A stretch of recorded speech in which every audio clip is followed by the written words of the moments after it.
Kota Rawa. Di dunia yang diliputi bintang khayal, kabut imajinasi, nama-nama dan impian, tak semua kenyataan lahir dari bayangan, sebagaimana tak semua bayangan lahir dari kenyataan. Tapi sebelum mendengarkan cerita ini, silahkan subscribe dan klik tanda lonceng, untuk berlangganan secara gratis cerita-cerita baru dari kami. Mari kita bangun channel ini bersama-sama. Silahkan bagikan cerita ini untuk teman-teman Anda yang lain. Terima kasih. Kita hidup di dunia ketiga dari matahari satu, demikian Bob Perelman dalam sebaris sajak yang tak kepalang menghentak.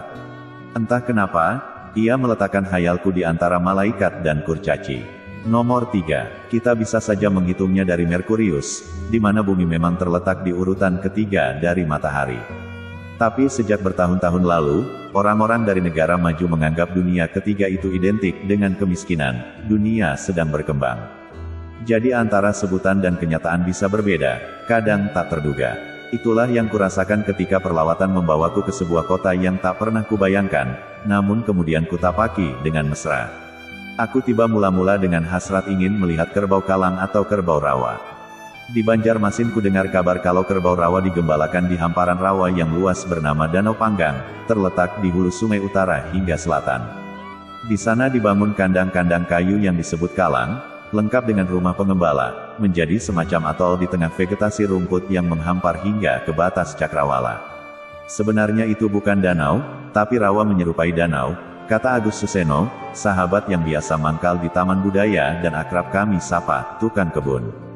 Dari si tukang kebun, aku mendapat pelajaran pertama tentang kemungkinan rawa sebagai dunia antara bayangan yang memproyeksikan diri dan kenyataan. Danau, tapi bukan danau, tak sepenuhnya air tapi juga tak sepenuhnya tanah, air campur lumpur, semacam deru campur debu-debu. Antara air dan tanah, sungai darat, laut muara, terbentang wilayah, terra cognita, paya-paya lembab basah. Tak heran, aku menemukan istilah-istilah yang merangsang minat kemudian, nelayan rawa, sunset rawa, ikan rawa, taman rawa dan kota rawa.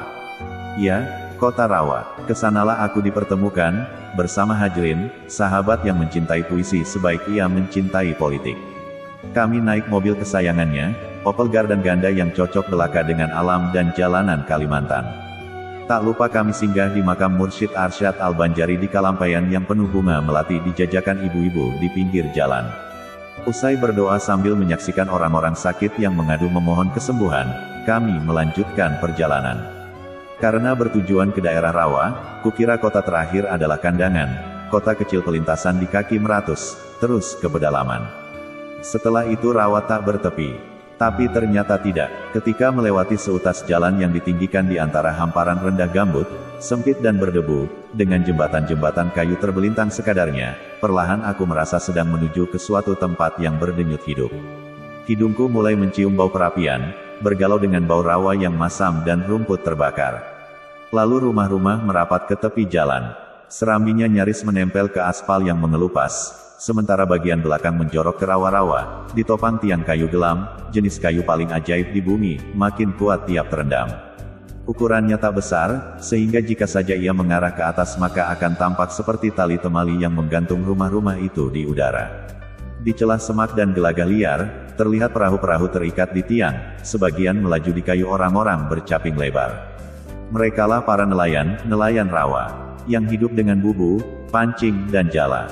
Perahu mereka syarat ikan rawa. Hasil tangkapan, pepuyu, aruan, baung, lais, sepat, dan entah apa lagi. Aruan atau ikan gabus, biasa dijual basah, sepat dan pepuyu dijual kering. Cara mengeringkannya unik, sebagaimana kulihat dijemur di atap dan tepi jalan.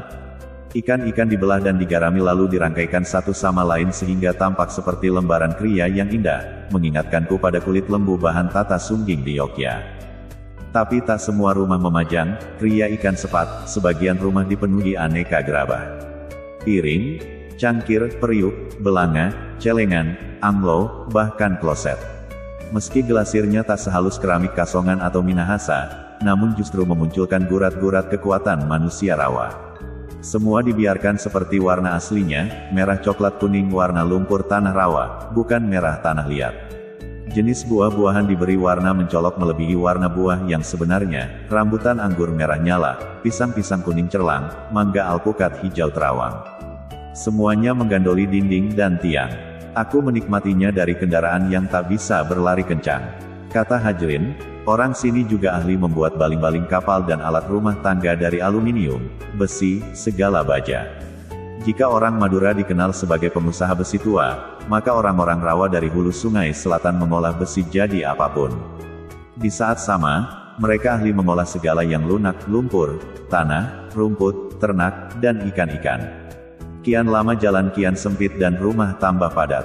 Jalan yang menyusut, ataukah kampung yang mengembung. Seharusnya kami ke sini naik perahu, dan memang begitulah dulu kehidupan warga di sini, kata Hajrin.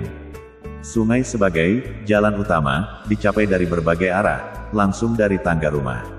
Air membawa mereka pergi lebih jauh ke hulu atau kuala. Hajrin tahu banyak kehidupan di sini karena ayahnya salah seorang manusia Rawa yang sukses berdagang kayu, dan ketika kayu surut ia membuka gudang sewaan di Surabaya. Sebelumnya ia punya kapal dagang pemasok kebutuhan pokok ke pedalaman. Jalan raya kemudian dibuat, meski seadanya, sebagaimana yang kulihat, tapi cukup membelah dunia air, seperti tongkat Musa. Perahu dan kapal-kapal kian semu, seolah dalam pusaran sihir maya. Sebaliknya, bayangan, dunia antara, makin kentara, antara air dan darat, yang cair dan mengalir, yang keras dan mampat. Bagaimanapun jalan inilah yang mempertemukanku dengan sebuah kota di atas rawa, bukan dengan bim salabim tongkat Musa. Ditandai derak roda melewati jembatan panjang berlantai kayu tebal di atas sungai Alai, mataku lalu tertumbuk menara dan kubah Masjid Jami Ibrahim. Warnanya kuning kecoklatan seolah memantulkan warna sungai, dan sungai memantulkan kubah-kubahnya. Di samping masjid, pasar yang ramai. Lembaran ikan kering tampak digantung dan ditumpuk, ikan-ikan yang hidup menggelepar dalam baskom. Juga unggas yang dikandangkan. Itulah belibis yang banyak hidup di rawa, sekilas menyerupai itik-itik gadis belia, konon dagingnya lebih enak. Masjid dan pasar menjadi titik koordinat geliat kota, dari mana sambung bersambung rumah-rumah kayu dan bata, lalu memecah mengikuti simpang jalan, disambut rumah-rumah lanting di air tenang. Di bawah jembatan Andi Tajang yang berderak setiap saat, batang-batang bambu yang dialirkan dari Loksado, terapung-apung menunggu diangkut ke darat. Dekat situ ada dermaga kecil di mana perahu nelayan merapat menurunkan ikan tangkapan, termasuk lobster sungai. Perempuan-perempuan perkasa menjunjung baskom di kepala, membawa ikan dengan gembira.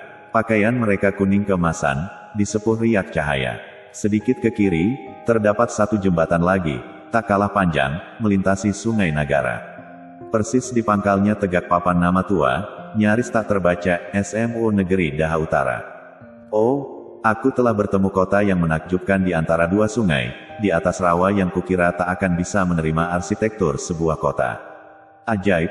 Nagara, iya, kota kecil Nagara, ibu kota kecamatan Daha, tegak penuh keyakinan di atas rawa yang kita tahu lunak goyah itu, dan karenanya tak bakal kekal. Tapi lihatlah, tegak ia menyambut apapun, siapapun, yang tiba, angin santer, panas siang, burung-burung migrasi, banjir, kanal-kanal lumpur, dan air bumi. Juga ketakjuban-ketakjubanku yang tak terpermanai. Begitulah aku terdampar di Nagara Daha. Oh, bukan terdampar, sebab ia lunak dan airnya membawaku kemana saja, menyentuh apa yang tak tersentuh, mencium segala bau. Lumpur yang mengeluarkan aroma kampung halaman. Getah rumput beraroma tajam, datanglah angin, mula-mula pelan semilir, mengangkut aroma masam, menerbangkan bulu-bulu belibis dan itik-itik di pematang. Tapi lebih sering angin santer, memukul-mukul kusen dan jendela, menggeriapkan rumput dan gelagah. Di tepian, di antara rumah-rumah lanting dan jamban, bersandar kapal-kapal ke pedalaman. Memuat dan menurunkan barang, lalu angkat jangkar, untuk pergi berminggu-minggu bahkan berbulan-bulan. Ada kalanya mereka kembali berlabuh pada bulan Ramadan, lantaran jauhnya jarak tempuh ke kota-kota air yang menunggu, Kuala Kapus, Muara Tewe, Puruk Kahu, Tanjung Kulan, dan kota-kota lain yang tak tercatat. Sementara di hamparan rawa, air membangun jalur-jalurnya sendiri di antara gelagah, seakan mencari celah dari pepatnya vegetasi paya. Jalur-jalur itu saling bertemu dan memisahkan diri membentuk persimpangan ke berbagai arah, ke kota-kota kecil di tepian rawa, atau kampung terdekat. Marabahan, Amuntai, Alabio, Babirik, Pandak Daun, Sungai Pinang, Habirau dan Bayanan. Atau tidak kemana-mana, hanya melingkar dan berujung pada sebuah kandang. Menyusuri rawa di atas kapal kecil yang disebut Klotok, sebagaimana kulakukan kemudian, aku terceguk suasana ngelangut. Dinding-dinding rumah berderet membelakangi sungai, menguning di sepuh cahaya matahari. Melihat kota dari luar, dalam gerak kapal yang merentang jarak perlahan, lain sekali rasanya dibanding melihat dari dalam, menyusuri jalanan. Diriku seperti bertolak, namun sembari merengkuh semua dinding, semua kubah dan dermaga. Bila aku berada di dalam, kotalah yang merengkuhku lewat jalan-jalannya berdebu, seolah jari jemari tak dikenal membekapku hingga sesak. Di Baru Kambang, Klotok membelok ke jalur yang dipenuhi galah-galah bambu dan keramba. Seperti di perumahan, jalur itu dipasangi portal kayu. Seorang nelayan di atas perahu bergegas membukanya. Kecipak dayungnya campuran air dan lumpur. Julak Ahim, tukang klotok yang kutumpangi, melambaikan tangannya. Ia dan nelayan itu saling sapa dalam bahasa Banjar, kadang kudengar seperti tutur bahasa Sunda. Dari sang Julak yang artinya paman, aku tahu jalur-jalur rawa memang dijaga nelayan atau penggembala. Klotok kini melaju di antara rumput yang memanjang. Teratai dan eceng gondok yang mati layu hanyut menuju sungai. Sekilas seperti sesaji alam, mengingatkan zaman Kuripan. Yang hidup memunculkan bunga-bunga segar, di mana kawanan bangau terbang berputar-putar lalu hinggap mengerkap katak, udang dan ikan-ikan. Maut dan kehidupan jumpalitan di sebalik rumput dan bunga liar. Di taman rawa yang pesonanya tak ditemukan pada taman-taman lain di dunia, keliaran menjadi aura yang mewarnai jagat raya. Di alur lumpur, belibis-belibis berbaris mandi, persis itik yang digembalakan, sebagian terbang menggaris cakrawala. Yang menakjubkan, di tengah rawa kami tak hanya bersua nelayan pencari ikan, dengan galah dan tangkai pancingnya seolah menggores bola bulat matahari, tapi juga penggembala yang tinggal bersama kerbaunya di atas kalang. Sejenak mengingatkanku pada bagan atau jermal yang dibuat nelayan di tengah laut, dari bambu dan batang nibung. Kerbau-kerbau dilepas pagi hari, berenang menyusuri jalur air untuk mencapai hamparan rumput, dan sorenya pulang sendiri ke atas kandang. 3. Jika musim hujan tiba, jalur-jalur kecil ini akan lenyap ditutupi air yang menghampar rata dengan sungai, sehingga hanya gelagah dan rumput-rumput lampai panjang yang kelihatan. Saat itulah rawa berubah jadi danau, kerbau-kerbau dipasok pakan, rumah-rumah di kampung membiarkan separuh tiangnya terendam.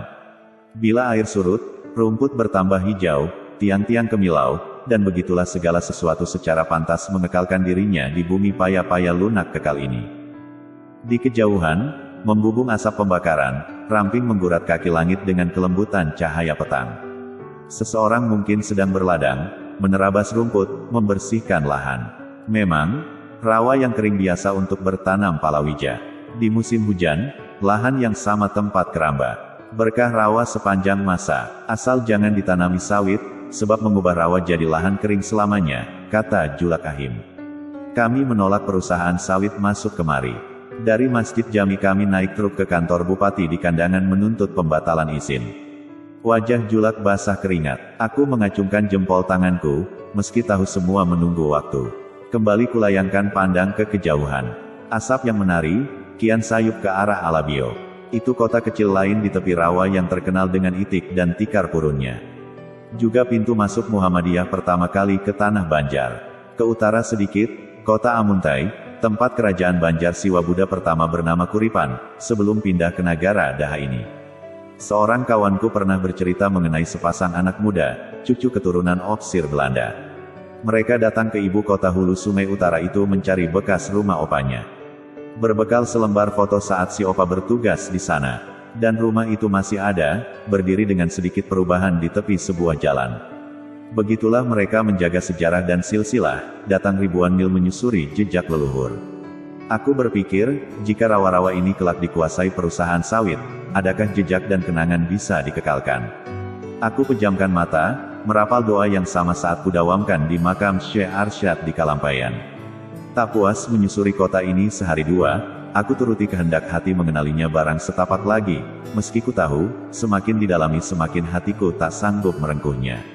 Dari rumah Bibi Hajrin tempat kami menginap, aku susuri tepiannya yang lembab, bertemu jalan-jalan kecil kering berdebu, mengular ke hamparan lain yang lebih kerontang di mana bahkan rumput tumbuh seperti di atas batu, dibakar sepi 4. Antara yang kering dan yang basah hidup berdampingan di sini, tepian, rumah-rumah lanting, rumah-rumah bata, geletar mesin klotok, deru kendaraan, berbaur simpang siur, di persimpangan.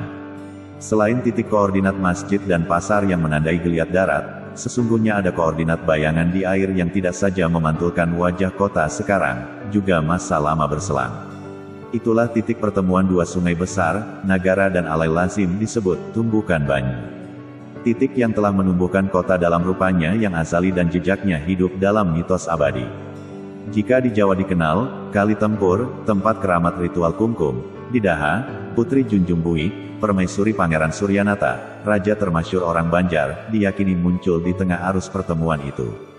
Bersama lambung Mangkurat, patih sakti penuh martabat, raja meletakkan pancang pertama Nagara Daha.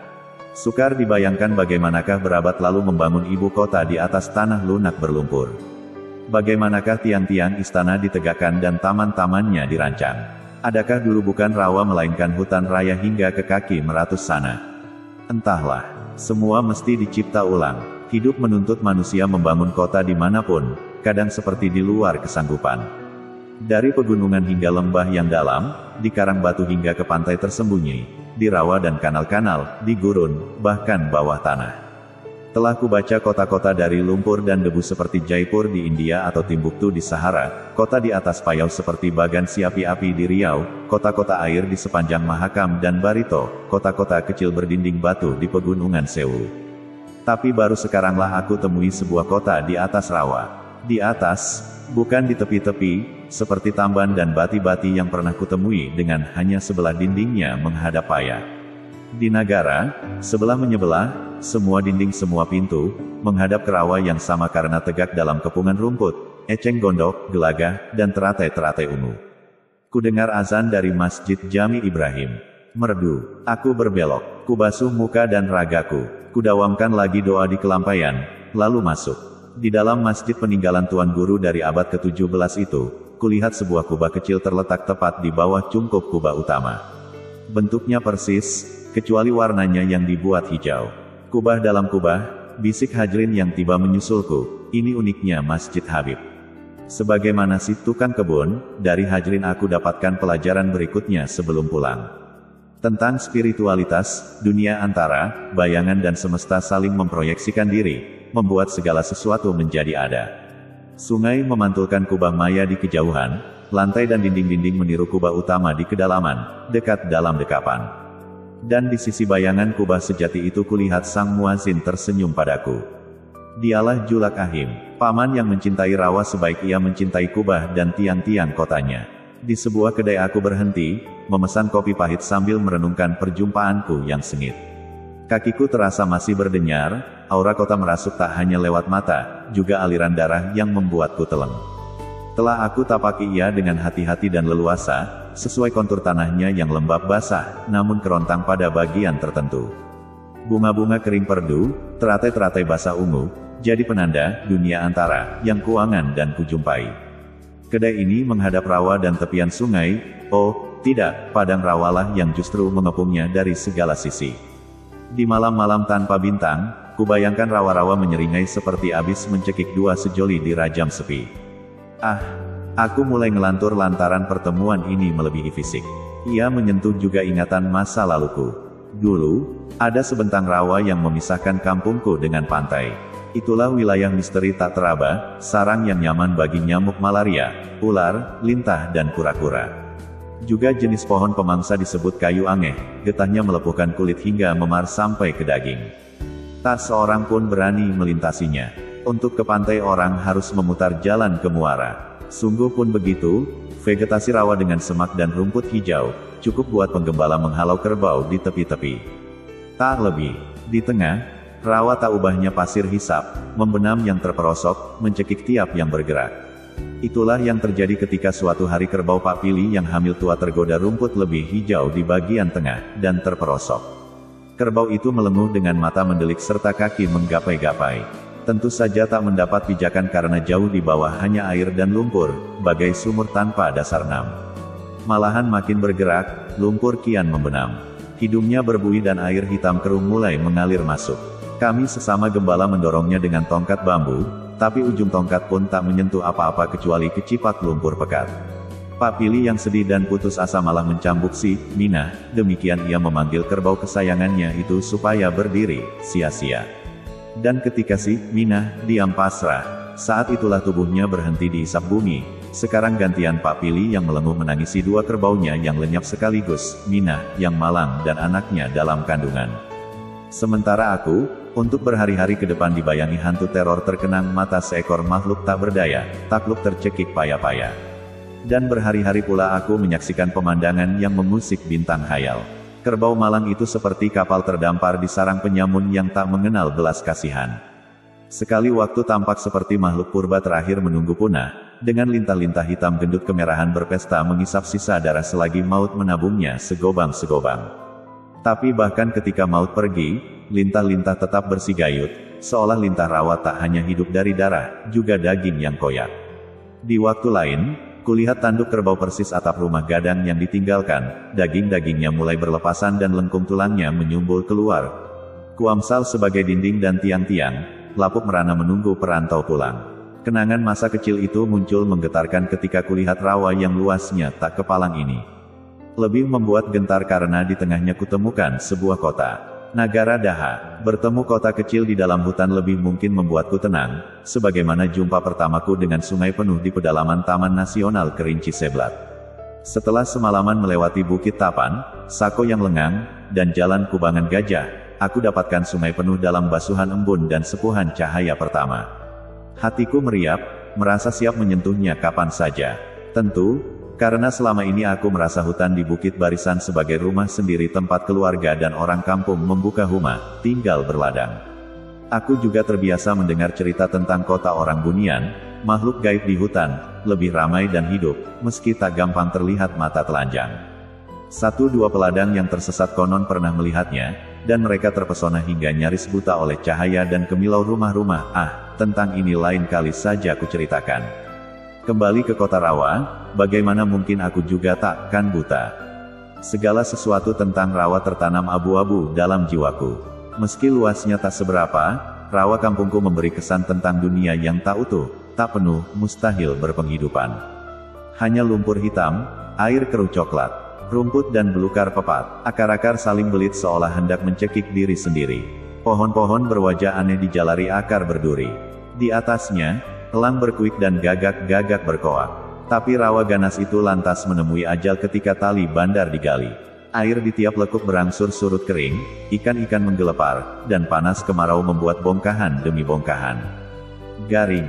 Lalu orang-orang menimbunnya dengan batu gunung, rumah-rumah merangsek tak kenal ampun. Dalam waktu singkat, rawa-rawa masa kecilku mengeras, angsluk bersama misteri dan kenangan dangkal. Tapi Nagara Daha, lihatlah, didirikan dengan rawa masih basah, lumpur lunak berkecipak dan air menghampar seperti danau, bukan seperti lautan. Tiang-tiang kayu gelam yang tak lebih sebesar lengan menopang struktur kota penuh keyakinan, tenang tiada goyah, melebihi beton, besi dan baja. Beton bisa retak, besi berkarat dan patah, baja melengkung dalam takdirnya, tapi kayu-kayu gelam makin kuat tiap terbenam, alot terendam payau dan payah-payah. Jika satu dua mulai payah, tinggal menggantinya saat itu juga, cukup dengan paku dan palu, penghuni rumah paling perasa sekalipun tak akan tahu ada penopang hidupnya telah diganti. Begitulah, kayu gelam mengimbangi watak rawa yang rahasia, mengerkap tiap yang meronta, walau dalam diam. Namun dalam situasi demikian, perlahan ku dengar percakapan samar Marco Polo dan Kaisar kaum Tartar dari buku merah dadu kesayangan. Kota-kotamu tak nyata, mungkin tak pernah ada, aku juga yakin kota-kota itu tak akan pernah ada lagi. Mengapa kau menghibur diri dengan fabel-fabel menggelikan ini? Inilah maksud dari segala eksplorasi hamba, mengamati jejak-jejak kebahagiaan yang masih tampak sekilas. Aku tahu kekaisaranku membusuk seperti mayat dalam rawa-rawa, mengapa tak kau utarakan hal ini kepadaku? Kenapa kau berbohong kepada Kaisar kaum Tartar, wahai orang asing? Ya, kekaisaran ini sakit, dan malangnya lagi, ia mencoba membiasakan diri hidup dengan penyakit kronis tersebut.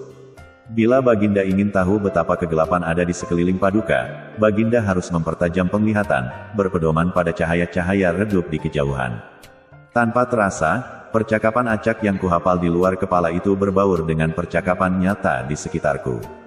Entah mana lebih dulu, percakapan miris yang menyumbul dari ingatanku atau suara-suara pengunjung kedai kopi yang mistis berdengung ini. Mereka tak peduli aksi kita, bahkan tutup mata. Ya, mereka tambah lahan baru di selatan. Di Bajayau mulai ada kerbau mati minum limbah. Ulun tetap ingin jadi nelayan, seperti Pian, hidup dari kerbau gembalaan. Tapi pemimpin kita terus memberi izin. Ya, karena mereka dibuat kenyang seperti itik pulang petang. Aku teringat wajah Julak Ahim di atas klotok tempo hari, wajah yang berkeringat. Terasa benar ia memikirkan sawit yang mengubah banyak hal di Kalimantan. Bukan, bahkan setiap sudut negeri ini. Lahan dikuasai investor. Tanaman tunggal berpelepah sekeras besi menghampar seluas bumi. Selamat tinggal air tanah, ladang huma, tumpang sari. Dan sengketa demi sengketa menanti. Tapi entahlah, pemerintah senang bermain api, membuka hutan ulayat, merenggut jalur leluhur, mendirikan kekuasaan dari perbukitan hingga tepian. Tak meluputkan rawa-rawa, dunia antara, penyanggah jagat raya. Aku tahu, kekuasaan, meski tak kita sebut kekaisaran, sedang sakit, menunggu busuk. Para Kublai Khan enggan bercermin pada cahaya kecil di jauhan. Sementara Marco Polo, si orang asing, selalu takjub berlebih pada apapun yang baru ia jumpai. Adakah keduanya cukup berguna? Tiba-tiba aku merasa tak yakin pada diri sendiri. Akulah juga si orang asing itu, tergeragap takjub pada pandangan pertama, pada tiang-tiang Nagara Daha, menganggapnya akan abadi hingga lupa kefanaan di bumi. Telah kuusap dinding-dindingnya yang kuning di sepuh cahaya petang, kupoleskan lumpur ke tiang jembatan, dan kupotret taman rawa dalam keliaran tak tergantikan. Tapi apa yang kukatakan pada kaisar-kaisar kecil, para pejabat terhormat kaum Banua yang mulai mengintai luas rawa-rawa sepi ini? Tak ada. Oh, ada barangkali, memang bukan rumus ilmu yang penuh janji. 9. Hatiku megap dari kelumpuhan. Sebagaimana Marco, aku coba menghidupkan jejak kebahagiaan yang masih tampak sekilas dan mungkin tinggal, dalam perjumpaan menggetarkan. Meskipun cerita pahit kedai kopi serasa ingin merenggutnya lebih awal, secepat kopi jadi dingin dan cahaya sore lekas jadi pudar, dihembus hempas angin santer. Tak apa, bahkan sebentar lagi gelap dan rawa semata kelam. Tapi kehidupan di dalamnya, di atas tiang-tiangnya, di galur-galur air lumpurnya, akan tetap berdenyut seperti insang ikan-ikan. Oh, para klan Kublai Khan, lihatlah cahaya bintang dan kunang-kunang di atas rumput dan gelagah, lampu-lampu di air dan di rumah-rumah kota tercinta, Nagara Daha. Jika kalian suka dengan cerita ini, silahkan berikan jempol ke atas. Dan jika kalian menganggap cerita ini bermanfaat, silahkan bagikan ke teman-teman yang lain. Jangan lupa untuk subscribe di channel ini. Terima kasih sudah mendengarkan.